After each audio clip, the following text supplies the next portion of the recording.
Assalamualaikum warahmatullahi wabarakatuh. Hai, kita bertemu lagi. Hari ini saya akan membahaskan tentang review jurnal yang berjudul Keunggulan Mutlak dan Perdagangan Internasional, Bukti dari 4 Ekonomi Zona Euro. Baiklah, saya akan membahaskan 6 agenda dalam review ini. Yang pertama, latar belakang review, kemudian tujuan penelitian, ketiga, teori yang digunakan, keempat, metode, yang kelima, hasil dan temuan penelitian, dan keenam, kesimpulan penelitian. Baik, saya akan mulaikannya dengan judul bahagian pertama, latar belakang, keunggulan mutlak dan perdagangan internasional. Beberapa prinsip fundamental dari teori perdagangan arus utama dipertanyakan dan pada saat yang sama dasar-dasar untuk pendekatan alternatif disatukan. Perbezaan produktivitas antara ibu kota diaktifkan di negara-negara Eropah Selatan dan Utara, bertahan selama bertahun-tahun dan dapat menyebabkan transfer nilai ke arah yang menguntungkan unit-unit modal yang memiliki keunggulan absolut dalam memproduksi dibandingkan pesaing mereka. Mempunyai 3 latar belakangnya, itu membahas teori nilai, yang kedua persaingan Marx, yang ketiga mengeksplorasi prinsip keunggulan absolut dalam perdagangan. Ini saya akan bahaskan tujuan penelitian secara ringkas. Yang pertama itu muatan empiris tentang pendekatan perdagangan internasional berdasarkan prinsip keunggulan absolut. Yang kedua, perbezaan produktivitas dapat memberi nilai ke transfer nilai menuju unit modal dengan keunggulan absolut dalam produksi. Teori yang telah digunakan dalam review jurnal ini adalah teori nilai dan persaingan klasik Marxian. Seperti anda tahu, Marxian itu adalah salah seorang daripada pakar ekonom klasik. Metode penelitian yang digunakan dalam review jurnal ini adalah metode integrasi vertikal.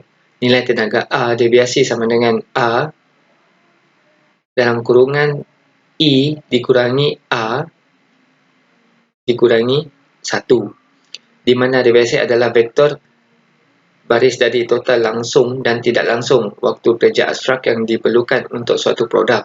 A adalah vektor baris yang disesuaikan untuk perbezaan dalam keterampilan koefisien tenaga kerja, dan I dikurangi A dalam kurungan dikurangi 1 adalah matriks inverse unitatif. Vektor koefisien tenaga kerja langsung A diperkirakan menggunakan tagihan upah masing-masing sektor, hasil perkalian gaji tahunan dikalikan jumlah karyawan.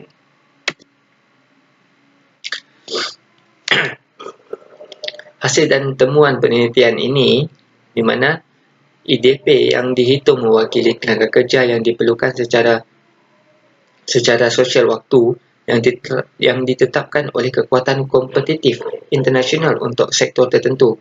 Lebih penting, perbezaannya dari harga langsung domestik DDP atau DLC harus menentukan posisi kompetitif setiap sektor di pasar internasional. Di sini kita akan lihat ada perbezaan yang positif dan negatifnya. Di dalam perbezaan positif antara DPP dan IDP menegaskan bahawa sektoral tertentu per unit output membutuhkan lebih banyak tenaga kerja daripada yang disyaratkan secara internasional, menunjukkan produktivitas yang rendah dan tingkat daya saing yang lebih rendah untuk sektor dan negara tertentu. Dalam perbezaan negatif pula menunjukkan kebalikannya. Di sini ada 2 contohnya, iaitu negara dengan nilai tenaga kerja sektoral lebih rendah dari waktu kerja internasional yang diperlukan secara sosial, menikmati efisiensi produktivitas yang lebih tinggi yang dapat menyebabkan transfer nilai positif arus masuk nilai. Contoh kedua, negara dengan nilai tenaga kerja sektoral lebih tinggi dari waktu kerja internasional yang diperlukan secara sosial menderita lebih rendah produktivitas dan akhirnya mungkin mengalami transfer nilai negatif arus keluar nilai.